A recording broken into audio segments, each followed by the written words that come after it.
A stronger day, be your best every day. Hi, I'm Adimus, founder and director of Strength Optimizer. I aim to help you stay healthy, be happier, and deal with challenges with greater resilience. Have you wondered how you can achieve work-life balance in a frantic and chaotic world? What are some risks and protective factors for work-life balance? Today, you will meet Dr. Andrea Giraldez-Hayes from London. Andrea will show you how you can use the science of coaching psychology to facilitate work-life balance. Thank you.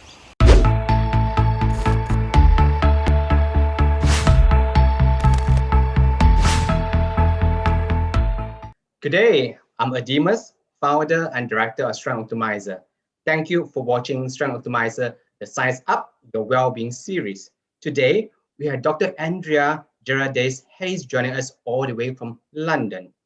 Andrea is an internationally recognized coaching psychologist, supervisor, and consultant who facilitates individual, group, and organizational performance and well-being. She is the program leader for the Master of Science in Applied Positive Psychology and Coaching Psychology at the University of East London.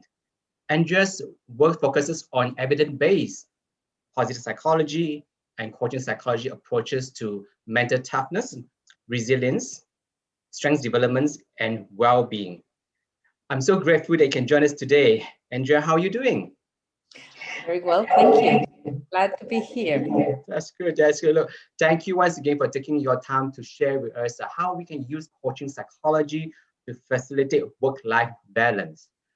So, Andrea, I noticed that the idea of work-life balance has always generated interest in the academic, applied, and popular press. So, what exactly is work-life balance, and how does it relate to our well-being? Okay, well, that's a very good question.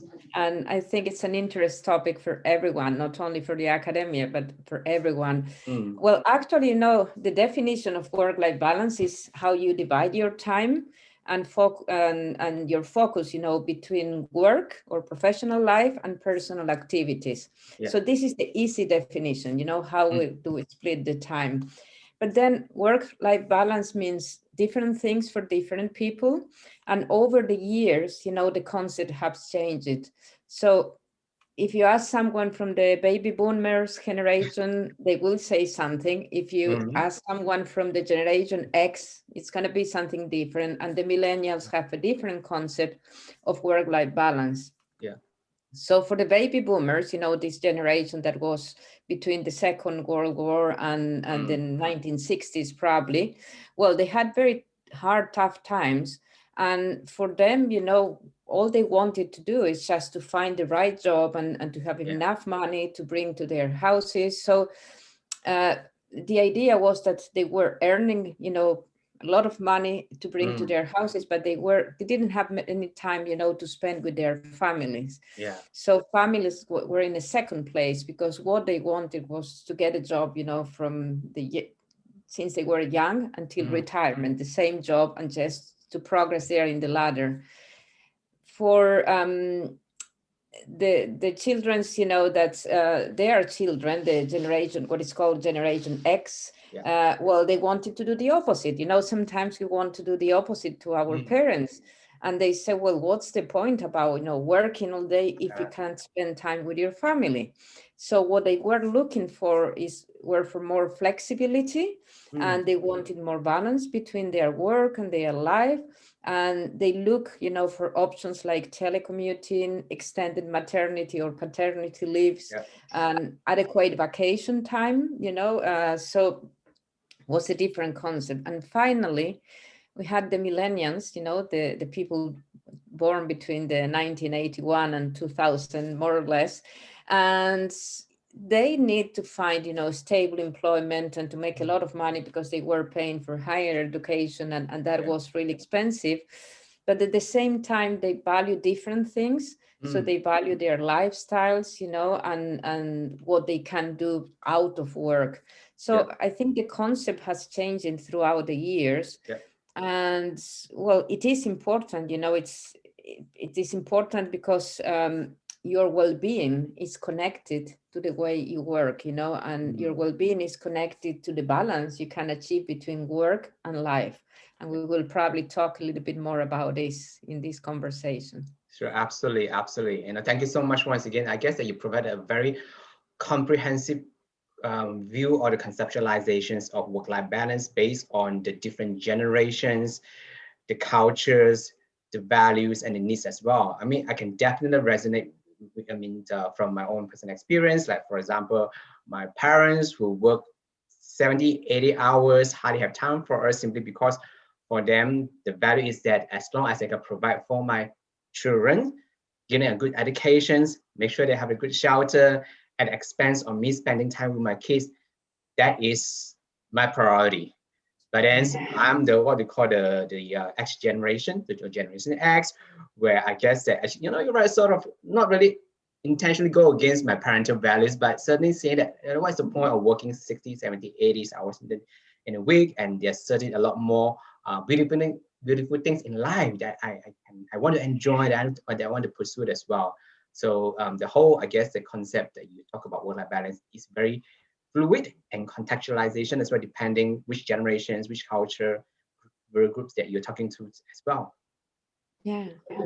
That's good. Yeah, I guess we honor our parents' values when we change from one generation to the other one, but we also learn from their mistakes or the things that could be done better, and that's probably why we have been changing, our concept of work-life balance. Yeah, absolutely, absolutely. And I guess that apart from the popular term work-life balance, I also heard some similar words such as work-life harmony, work-life integrations, and even work-life enrichment.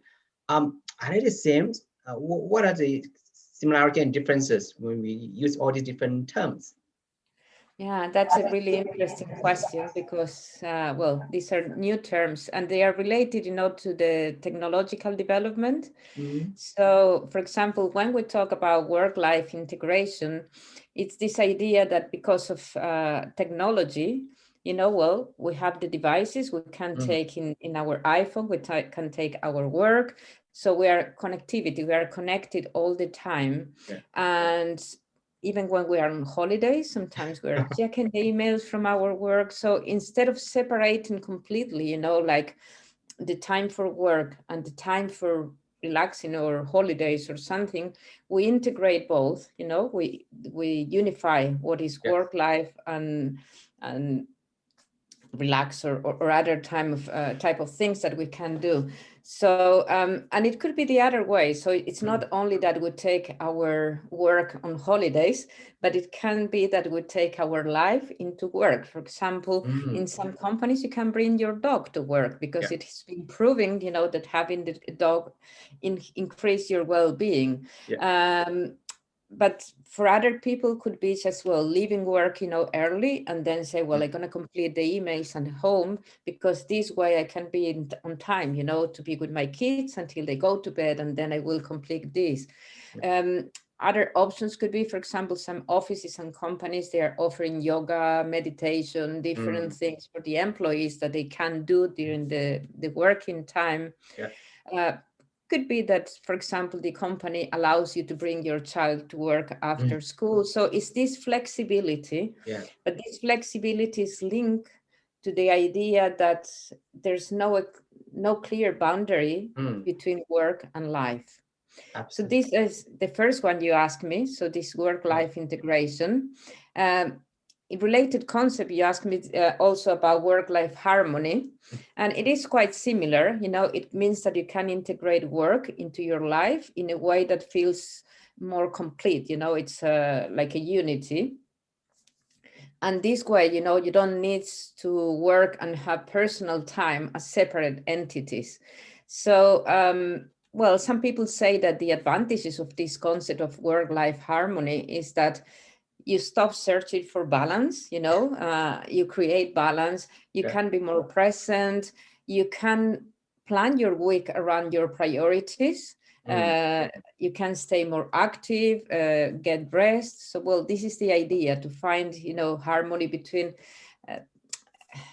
those things, understanding that work is part of your life. Yeah. And finally, the other one you asked me is work-life enrichment. And also it's a similar concept. You know, the three, I think they are related with technology and with the new ideas of what's the meaning of work in our life. And it's also an attempt, you know, to understand the intersection between work and life.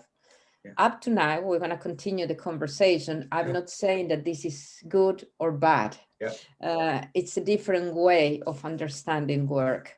And I guess that there's always the power of language. It sounds like perhaps some people are sort of sick and tired of the word work-life balance, even though it's still a very popular term that we use. Because immediately for me, balance means that I always had to be on the edge of trying to, let's say, in attention, trying to juggle things that may necessary out of my control. So it just have this, personally for me, a negative connotations that always have to juggle and balance things. Whereas other words like harmony or enrichment integration seems a little bit more effortless or seamless. But yeah, as you mentioned earlier, it's not about which one is better, but it's how we will be able to actually realize that what is truly important, I guess, and matters for us in our family. And I'm sure that we will continue that with the next discussion as well. With that note, Andrea, what are some of the traditional perspectives on work-life balance?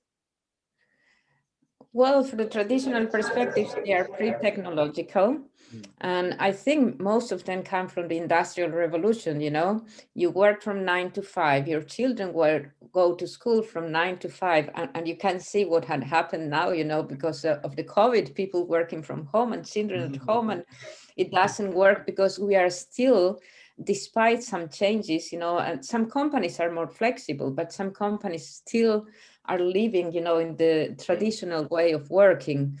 So the perspective, the traditional perspective is just you divide time, you know, day has 24 hours, you work 8 hours plus the commuting, then hopefully you are at home by 6 or 7 p.m. You're so tired, but you need to clean a little bit, prepare dinner, then you go to bed, and then you have 2 days for free, 3 days, if you're lucky enough, which is the weekend. But the traditional concept is that, well, you divide the time available, but you divide it in a way that it's always the same. There is a routine there. Whether the new approach is, it has this flexibility, you know, like, for example, I don't know, if my children, if I have children, you know, and their school finish at 3, well, probably I would like to work from 7 to 3 instead of 9 to 5, because I have another arrangement, and that will be possible. Yeah. So once again, the traditional perspective of work-life balance is pretty much clear cut. There's a sense of routine, consistency, demarcation. Work is work, life is life. But I guess when it comes to 21st centuries, the line between work and life becomes so blur, and people actually realize that the traditional kind of working hours, 9 to 5, is no longer necessarily meeting the lifestyles or the different family responsibilities, or sometimes people just want to have the me time, the downtimes. Yeah. Yeah, and it's also this sense of freedom. You know, there are a lot of people, at least in London, you know, trying to escape the 9 to 5 works. You know, their dream is to have a flexible work, you know, to do, and that's why some of them want to be entrepreneurs, because they think, well, if I become an entrepreneur, then I will be, you know, the master of my life, of my time. I will decide when I work and when I stop working. That doesn't mean really that you are going to work less hours. Sometimes you become an entrepreneur and you work very long hours, but the mindset, you know, the idea is that, well, I do have this freedom, this flexibility.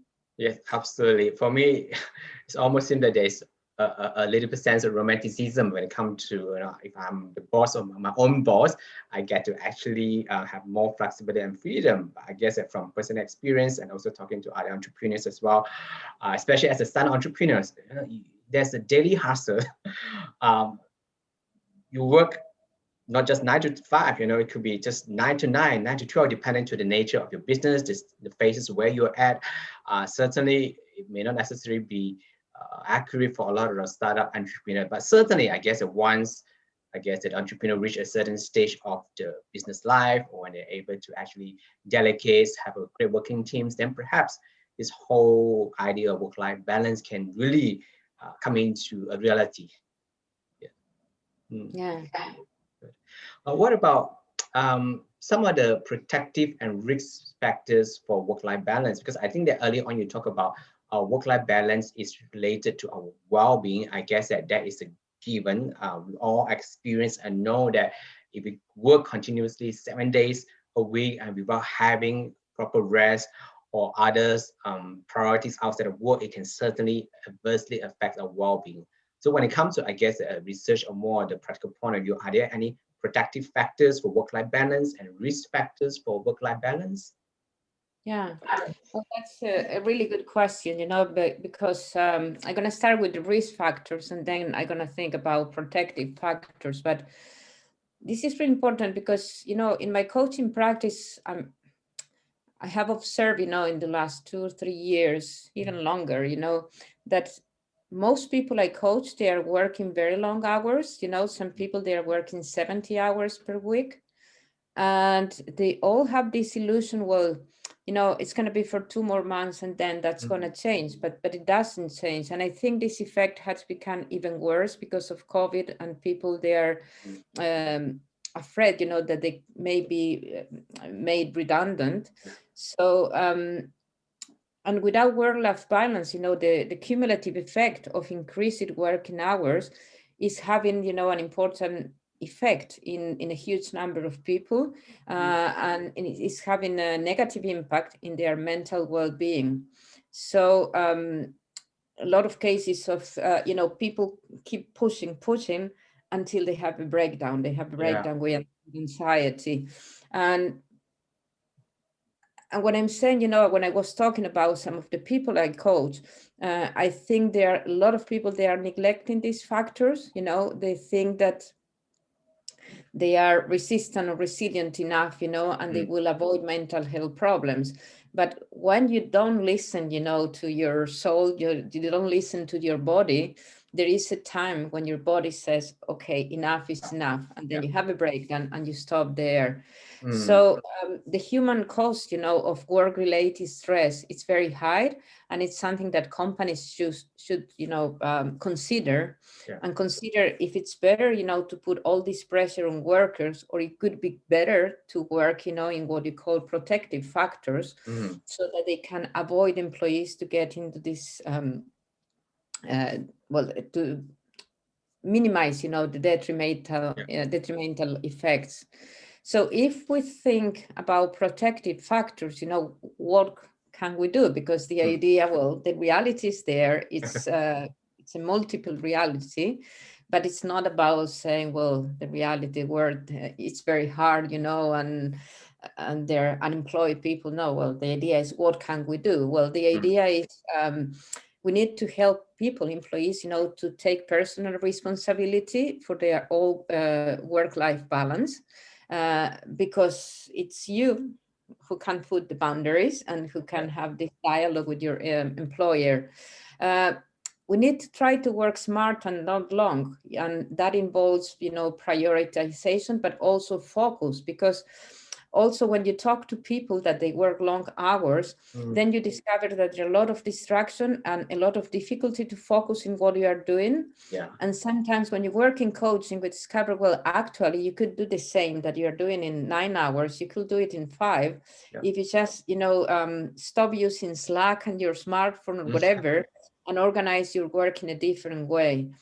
Also, the idea that we need to take proper breaks at work, because sometimes we just push and say, well, I'm going to work another hour with no breaks, and you become less productive. We also, despite what we've said, that we take, everything in our iPhone and we go on holidays and our work is there, probably to have some clear boundaries, between work and leisure, and have some time that is protected, time to be with friends, time to enjoy things, to be engaged with things, time to just experience positive emotions, all those things, that make to your well-being, and they are not work related. Yeah. Also take it more seriously, I think, the link between war-related stress and mental illness, Mm. so because work-related stress is a reality, so we need to Yeah. consider it, and we need to do something before it happens. And that links, with the idea of recognizing the importance of protective factors. And Mm. protective factors include, for example, exercising, necessary activities, friendship, well, going out with friends, connect with people, not to, once every 2 months or once a year, because I'm very busy, to create a routine with this. Yeah. So we need to create a space in order to recognize, the importance of the protective factors, but Mm. also to do something with them. Yeah. So it sounds like a lot of the protective factors that you mentioned are actually simple but yet profound, something that we sort of neglected as we talk about, adequate sleep, exercise, experiencing positive emotions, make sure that we have meaningful connections with our loved ones, friends and family, make sure that we have leisure, whether it's connection with the nature or other extracurricular activities. And I guess that sometimes people do sort of forget that these are the fundamental things, and rather they just look for some sort of magical formula or the latest trends of the top 10 strategies, or how I can actually continue to work 80 hours a week and without having to have experienced some the burnout or the breakdown that you mentioned earlier. I think that's so true. I'm just trying to put on, I guess, a devil's advocate's hat, because I was just spoken to a number of people that said that yes, I know about all these things that you mentioned, Dimas, just to sleep, exercise, things like that. But I work in a company organization with a lot of high performance, high driven, or even toxic culture. And I feel that I actually don't have a choice but to conform. So as a coaching psychologist, how would you actually help them to navigate it through this kind of mindset? Yeah, that's an interesting thing. Well, first of all, work with your values, and make sure that, is this the life you want to live, and if you want to be in this work, well, how can you reorganize what you do in order to be effective, competitive, but at the same time to look after your well-being. And as you said, sometimes the solution are the easiest one, the simple ones. Like, for example, well, if you tell me I don't have time to exercise, well, we can consider that probably you are driving to your work, which is 45 minutes walk. What would happen, if you walk to your work? Yeah. And what would happen, if you reorganize, for example, the meetings or the interruptions, so that you make more time. Mm. Um, One of the things that happened now because of COVID, I was reading last week, is that all these people that in Europe, we were flying, and I include myself because Yeah. I've done it in the past, flying 6 a.m. in the morning to a different country, Wow. attending a meeting for a couple of hours and coming back home in the evening. Mm. Well, all this time in companies, and I can promise, um, I was doing that for a time, but I can promise that most of the people in the queue to take the plane, Yeah. they were men and CEO of companies. You could tell that, Well, all these people, they are not flying anymore, and they are Mm. having the same meeting and the same productive meeting Yeah. online. But Mm. that means that they have, you know 10 hours, 12 Yeah. hours, that they could use to do something different. Mm. And this is probably one of the big lessons, that we are having now, because technology didn't seem to be enough, but now Mm. because of COVID, we have learned this big lesson, that we can save some time, we Yeah. can be equally productive, and then we can have more time for ourselves. Absolutely. So once again, it boils down to examining our own personal values. You ask a very pertinent question. Is this the life I want to live for the next, I don't know, 5, 10, 20, 35 years of my whole lifespan? And I think you also highlighted one of the myths that a lot of people who are working long hours seem to have this illusion that, yes, I'm just going to push through for another 2 more months, push through for another 2 more weeks. But then when it hit the 2 more weeks or 2 more months, there's another project coming in. I just continue to push through again, push through again. So I guess really sometimes it boils out to having a personal conviction to say that how much is enough and what sort of legacy they actually want to leave. Obviously, we acknowledge and do not want to minimize people who really genuinely need to work to provide for their family, they're in financial hardship. I think that that is sort of a slightly different type of discussion. But when it comes to work-life balance, again, you talk about the technology, which leads me to the next question, because obviously the COVID pandemic has drastically changed the way that we work. I mean, like many people are now working from home, which leading to blurrings of work-life boundaries. So as a coaching psychologist, once again, how can you use coaching psychology to facilitate work-life balance? Or maybe even before that, you can explain for us, especially for our viewers and listeners out there, what is coaching psychology? Oh, yeah. Well, I can explain what's coaching psychology, and then we move to the next question. So, Yeah. coaching psychology, is a field of applied psychology, and it applies psychological theories and concepts to the practice of coaching. So we have coaching, we have psychology, and then we have coaching psychology, which is like a mixture of both. It's applying these theories to coaching. And coaching itself, well, there are different ways of understanding coaching, but the way I understand it is a facilitative activity.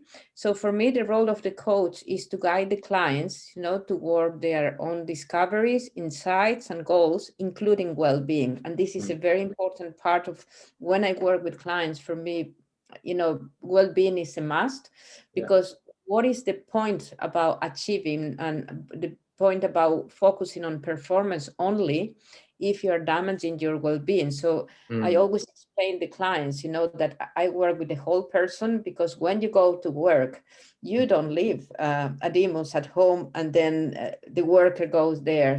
You go, a demos go to work. So it's your person and it is your worker, they go together. So this is an important thing. And in coaching, we focus in measurable goals, and achievements. So it's about achieving, but the idea is more holistic, it's not achieving in the sense of performance. And that was probably the beginning of coaching, in the 1980s, the American approach. Well, you can do more, you can do more. Well, sometimes you can, sometimes you can't. But as you said before, the big question here is, what is the life you want to live? What is the meaning of your life?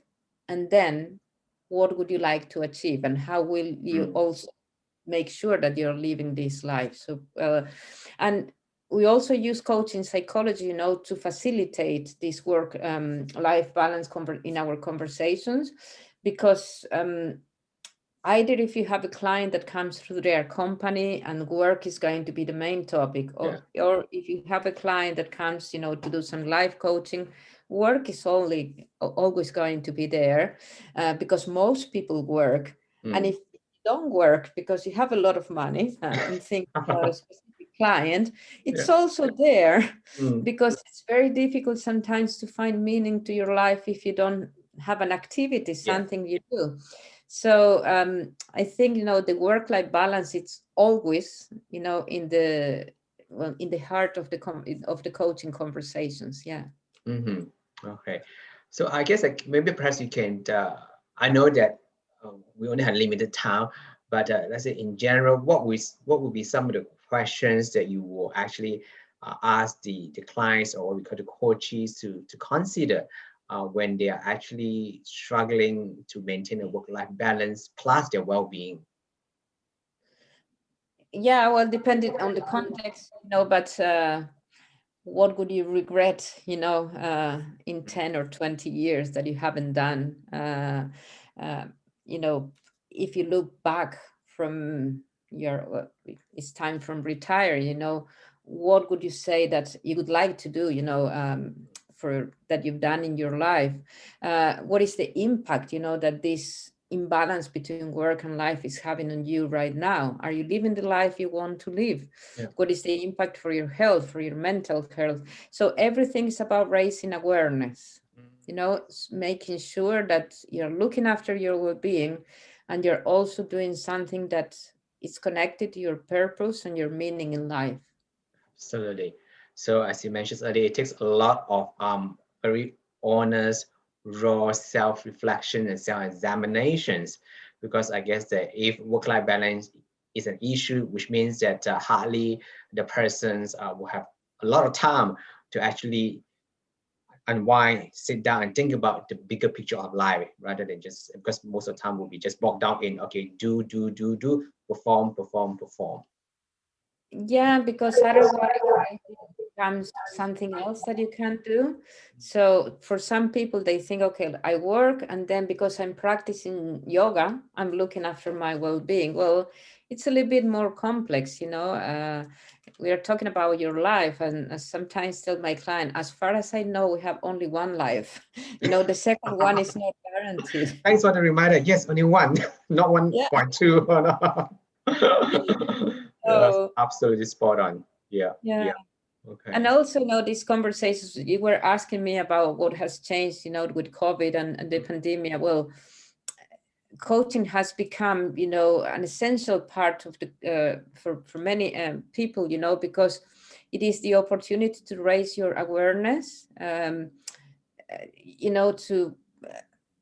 rethink, well, what is the life that you want, Mhm. are you waiting just to, once COVID is over, to rush and come back to your old life, Yeah. or have you learned something that you're going to change because of this? Mhm. And also, well, now that you're working in different conditions, how can you manage this?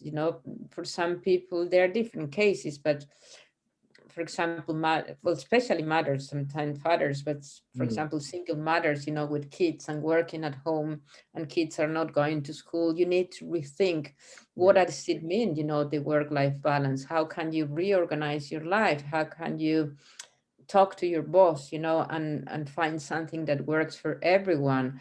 Mm. Some other people, for example, will working, living, and sleeping in the same place, because we don't have big houses, we just have small houses. And Mm. so there's a lot of people that they spend 24 hours, in the same place, because they have families and they need, well, they have their desk in their bedroom. I haven't, in the last year, I have never seen too many beds, in my Yeah. coaching practice, because part of the, well, we are coaching online, and you can Mm. tell, that people are working there. So it's just, well, it's about rethinking, the work-life balance. And it's about learning, well, how do I keep this work-life balance, or work harmony, or the other words we use now that we are doing COVID. Mm. But most importantly, what can I learn from COVID that I'm going to bring, to my new life when I need to return to work? And I think, the way we were going to change dramatically. I don't think everyone will be coming back, to offices 9 to 5, Mhm. because at the beginning, the organizations, the line managers were very much worried, and they have this idea, oh, she's at home, she's not working. Yeah. But now that the business is running, they are understanding that you can work from home. So I think one of the effects of COVID will be this flexibility in Mm. work, and this will have an impact in people, and this will be part of the coaching conversation. Okay, now that the rules have changed, what is the life that you want to live? Mm. That's so good. So good. I mean, Andrea, so far we have talked quite a fair bit in terms of personal or individual experience or responsibility when it comes to cultivating work-life balance. What about leaders in organizations? If you are coaching them, uh, how would you help them again to navigate, to help them to actually create more of the work-life balance friendly workplaces for their employees? What sort of conversation will you have with them? Yeah, that's a very good. Well, one of the things is offering, people flexible and remote working. This concept of flex time, and trusting. It's not about only offering, but trusting that, that people would keep working Mm. even though they are not working in this structure. Also to encourage managers, to focus in productivity rather than hours. So this is, Uh-huh. I guess, reading a book last week, and it says that the average people that work from 9 to 5, they have 3.4 productive hours at 3.4 work, out of that. Okay. which is quite a big difference. Yeah. So, well, when you have the conversation with managers, say how can you change your mindset and focus on productivity and not on hours, and well, is the work done? That's enough. If you've done Yeah. your work in 4 hours, then you can take 4 hours for free. It doesn't really matter. Encourage breaks, in work, and well, proper breaks that people can, because if you are in the office, breaks are the time to socialize, for Yeah. example. So encourage this. Regularly review the workloads, because as I said before, what is going on that people are working 60 or 70 hours per week, and they're accepting that. Some people, not everyone, but sometimes they need to review the workloads and see if what they are asking for, it's reasonable. Lead by example, and that's the problem with SEALs. Yeah. Some of them are workaholic, or they are just working on Monday to Sunday. They never stop. So if your line manager, it works a lot, and then you want to have a reasonable life, but then you start thinking, well, what is he going to tell about me? So you need to lead with example. To reconsider, what is time off. Some companies are working, to increase the support for parents. So what does it happen, if you have a family, how can you support new parents? And during the time they are off the office, and then when they come back, we also need to educate employees, because sometimes the companies create good plans, but then the employees don't know how to use them. So we need to re-educate them.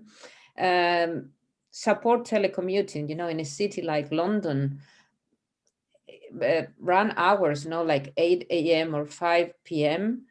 I also, thought, well, is this really a life? This it's like ants, all working or walking together, crowded, the underground. So can we do something else with telecommuting to avoid this? I'm not saying that we don't need to go back to offices anymore, but probably with flexi hours, that's going to change.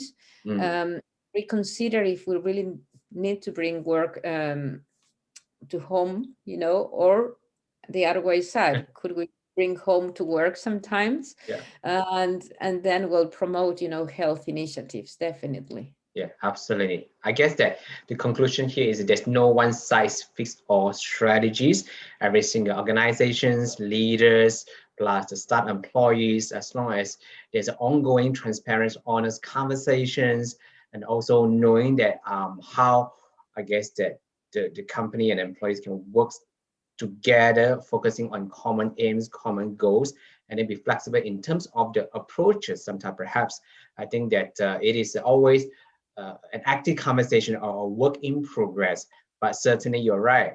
For any other organizations want to promote or create work-life balance friendly places, the leaders need to set an examples, because when that happens, you actually give, I guess, a very strong positive message or permission to people to say, hey, it's okay to take breaks, even though it's my lunch. But sometimes people just keep working because their managers working throughout the lunch times as well. So yeah, so thank you so much for giving us a very comprehensive, not just explanation, but examples of how we all can take responsibility in cultivating the work-life balance. I understand that it is a very, very complex situation, but thank you for making it simple for us.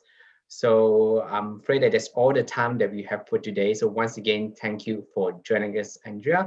And if you want to engage Andrea's positive psychology and coaching psychology expertise in helping individuals and organizations to thrive, make sure you visit her University of East London profile page, or I'm sure that you can also reach her via her LinkedIn profiles as well.